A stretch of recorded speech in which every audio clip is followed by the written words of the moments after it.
अच्छा, छोटा सा एक लेक्चर अल्ट्रासाउंड के हवाले से और है, क्योंकि ये हजामा भी जानते हैं, ये ऑल्टरनेटिव मेडिसिन के भी बादशाह हैं, ये सिस्टम ऑफ होम्योपैथी से भी जुड़े हुए हैं, ये वॉइस ऑफ हेल्थ के CEO भी हैं, और सबसे बड़ी चीज एक अच्छे इंसान है। और एक अच्छा इंसान जो होता है ना, ये एक बहुत बड़ा होता है। अब एक खूबसूरत सा शेर हो जाए, थोड़ा सा मतलब तुम लोग परेशान हो गए होगे एक शेर पढ़ के, फिर मैं उस हस्ती को बोला, मैंने माना, गौर से सुनना, मैंने माना मेरी आवाज नहीं जाएगी, मैंने माना मेरी आवाज नहीं जाएगी, दरो दीवार से टकराकर पलट आएगी, अभी भी वक्त है, अभी भी वक्त है, अंधेरों का करो कोई इलाज, वरना ये नस्ल उजालों को तरस जाए। आपकी पुरजोर तालियों में डॉक्टर शफीक चिश्ती नहर की मुख्तसर किताबें और से शुरू। बिस्मिल्लाहिर्रहमानिर्रहीम, सल्लल्लाहु अला हबीबी मुहम्मदिन व आलिहि व अस्हाबिही व बारिक वसल्लम। Doctor Mohammad Shafiq Chishti voice of health के प्लेटफॉर्म से आपको अस्सलाम वालेकुम कहता है। मैंने बचपन में सुना था और अब मेरे बच्चे 55 के हो गए हैं, और मैं एक बात सुनता हूँ कि जहाँ 2 फीमेल मौजूद हों तो उनकी आवाज़ पूरे हॉल में गूंजती है।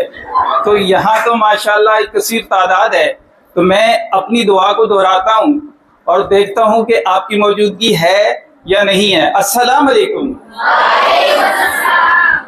बहुत शुक्रिया, बहुत शुक्रिया। देखिए, यहाँ पर फरमान डहरी साहब, अब्दुल रज़ाक जुम्मा साहब, आपने हमें इनवाइट किया और ऑल पाकिस्तान डॉक्टर एसोसिएशन के इस प्लेटफॉर्म पर हम उनका शुक्रिया अदा करते हैं। मोहतरम जनाब प्रोफेसर डॉक्टर अतीक अंसारी साहब के इंतहाई तफसीली और मुदल्लिल गुफ्तगू के बाद मज़ीद इस पर बात करना कोई आसान तो ना रहा, लेकिन कोशिश है कि आपसे बात हो। अल्ट्रासाउंड पे बहुत तफसीली बात हो गई और अल्ट्रासाउंड पे ही मुझे भी बात करनी है, और साथ मुझे बॉन्डिंग लगा दी गई है कि आपके पास टोटल 5 मिनट हैं, तो मैं कोशिश करूंगा कि इस 5 मिनट में जो कुछ हो सकता है वो ज़रूर करूं। देखिए, हमारा पूरा जिस्म स्किन के अंदर फोल्ड है, स्किन के अंदर बॉन्ड है, स्किन के अंदर बंद है। हमारी जिल्द के अंदर हमारा पूरा जिस्म पैक्ड है। अब हो ये रहा है कि हमारे जिस्म के कुछ ऑर्गन्स स्किन में होते हुए भी बाहर से देखे भी जा सकते हैं और उनका फिजिकल एग्जामिन भी पॉसिबल है। चूंकि वो देखे जा सकते हैं, उनका फिजिकल एग्जामिन मुमकिन है, इसलिए उन्हें तो हम ओपन आई से एक्सटर्नली देख लेते हैं। लेकिन जब बात आ जाती है बॉडी के अंदर की, तो अंदर के ऑर्गन को देखने के लिए एक तो सादा सा सॉल्यूशन ये था कि आप डाइसेक्ट कर दें। जाहिर है कि इंसानी जान के साथ इस तरह से खेलना ज्यादती होगी, या ऑपरेशन करके डायग्नोज करना उससे बड़ी ज्यादती होगी। तो जरूरत थी इस बात की कि इंटरनल ऑर्गन्स को समझने के लिए कोई मैकेनिकल इंस्ट्रूमेंट का इस्तेमाल किया जाए। तो आपने इंटरनली जिस्म को देखना है तो अब से कुछ अर्सा पहले तक, बल्कि अब भी, एक्सरेज से फायदा उठाया जाता था। एक्सरेज में रेडियो एक्टिव रेज इस्तेमाल होती हैं, और जहां रेडियो एक्टिव रेज इस्तेमाल हो इंसानी बॉडी के ऊपर, तो उनके बैड इफेक्ट देखे गए हैं। और उन बैड इफेक्ट में सबसे बड़ा बैड इफेक्ट जो है वो है कैंसर।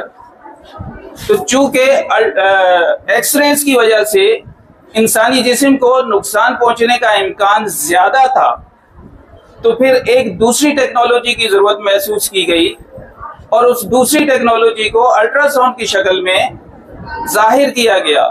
अब एक्सरेज में क्या होता था कि रेज ऊपर से डाली जाती थी, सेंटर में ह्यूमन बॉडी होती थी और उससे नीचे जो है वो फोटो फिल्म होती थी। रेज बॉडी से होती हुई फोटो फिल्म पर जाती हैं और फोटो फिल्म पर एक पिक्चर स्केच कर देती हैं और उसके जरिए हम डायग्नोज करते थे। लेकिन अल्ट्रासाउंड के जरिए हम ऐसी डिवाइस यूज कर रहे हैं कि जो बॉडी के ऊपर साउंड की वेव्स भेजती हैं, फिर वो डिवाइस उन वेव्स को वापस रिसीव करती है और उस डिवाइस के ऊपर ही उसके इफेक्ट्स जो हैं वो पहले से फीड है और उन इफेक्ट का मतलब क्या है वो जाहिर हो जाता है और उसी के जरिए हम प्रिंट भी निकाल सकते हैं, उसी के जरिए हम एक स्क्रीन के ऊपर उसे देख भी सकते हैं। तो हम अल्ट्रासाउंड से ये फायदा उठा रहे हैं। अल्ट्रासाउंड बहुत सारी बीमारियों में इस्तेमाल होता है और इसके इस्तेमाल के दो एक कॉमन तरीके हैं। एक आप में से क्वेश्चन आ भी चुके हैं उस पर। एक ये है कि अल्ट्रासाउंड किया जाता है बिल्कुल एम्प्टी एब्डोमेन, खाली पेट, 10 से 12 घंटे की फास्टिंग के साथ। और दूसरे अल्ट्रासाउंड में जो है बॉन्ड किया जाता है कि आपने यूरिन होल्ड करके रखना है और ब्लैडर भी फिल होना चाहिए। तो आपके अल्ट्रासाउंड अपर एब्डोमेन होता है, लोअर एब्डोमेन होता है। जब अपर एब्डोमेन की बात की जाती है, ऊपर के पेट की बात की जाती है, तो बॉन्ड किया जाता है कि फास्टिंग हो। और उस फास्टिंग से फायदा क्या होता है कि जब आपने रात भर कुछ नहीं खाया होता तो आपके जो जीबी है, गॉल ब्लैडर है, उसको काम करने का मौका नहीं मिलता। जैसे ही आप कोई चीज खाते हैं तो गॉल ब्लैडर अपनी सिक्रीशन जो है वो नीचे भेजना शुरू कर देता है, जो है उसकी नहीं, उसे दिया था लीवर ने, वो स्टोरेज था। लेकिन उसकी खूबसूरती ये है कि जैसे ही कोई जिस्म में चीज जाती है, खाने पीने की चीज जाती है, तो वो अपना बाइल पिगमेंट जो है वो नीचे भेजना शुरू कर देता है। तो जब आप फास्टिंग में होते हैं तो आपको जीबी कंप्लीट नजर आ जाएगा, तो आपको जीबी देखना आसान हो जाएगा। तो अपर एब्डोमेन में लीवर को देखा जाता है, गॉल ब्लैडर को देखा जाता है, पैंक्रियाज को देखा जाता है, स्प्लीन को देखा जाता है। जबकि लोअर एब्डोमेन की बात की जाए तो फिर हम किडनीज को देखते हैं, किडनी से रिलेटेड जो यूरेटर्स हैं उनको देख लेते हैं और उनसे रिलेटेड आगे जो है यूरिनरी ब्लैडर है उसको देखा जा सकता है।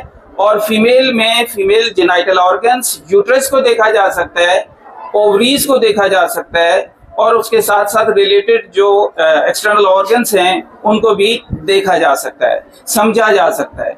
अगर हम जीबी की बात करें यानी गॉल ब्लैडर की बात करें तो गॉल ब्लैडर में क्या कंडीशन होती है, कॉमनली गॉल ब्लैडर के अंदर स्टोन फॉर्मेशन हो जाती है, क्रिस्टल फॉर्मेशन हो जाती है, क्रिस्टल बन जाते हैं, बाइल पिगमेंट जो है वो जम जाता है, पथरी बना देता है।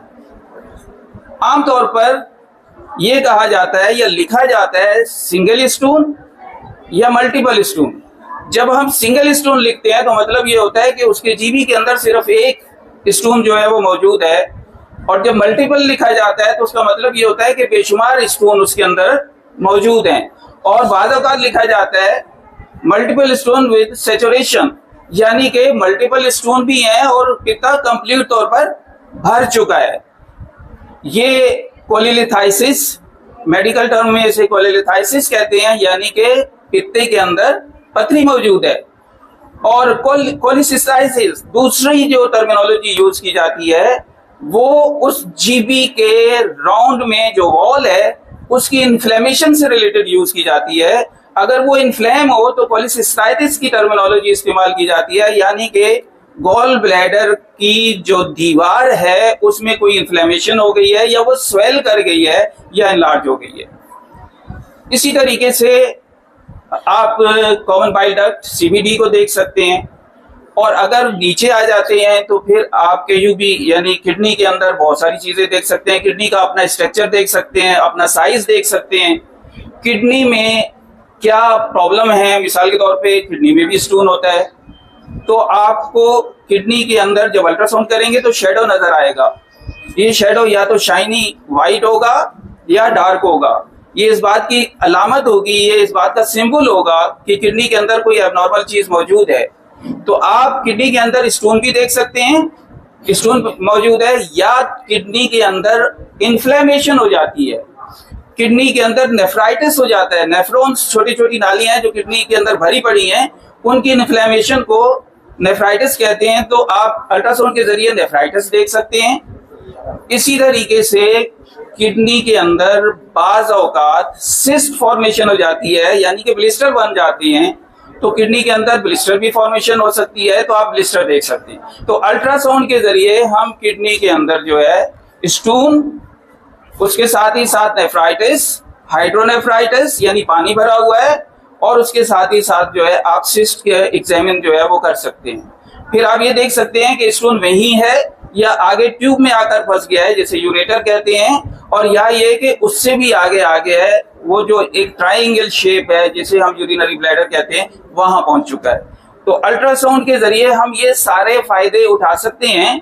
और इनमें से ये जो टर्मिनोलॉजी यूज हो रही है यहाँ पर, इनमें से हर टर्मिनोलॉजी पर आपके यहाँ होम्योपैथिक की सिंगल रेमेडी मौजूद है जो परफेक्ट है। यानी आप सिर्फ अलामात के मोहताज नहीं हैं, बल्कि आपके पास अल्ट्रासाउंड की रिपोर्ट आ जाए तो आप रिपोर्ट देखते ही फैसला ले सकते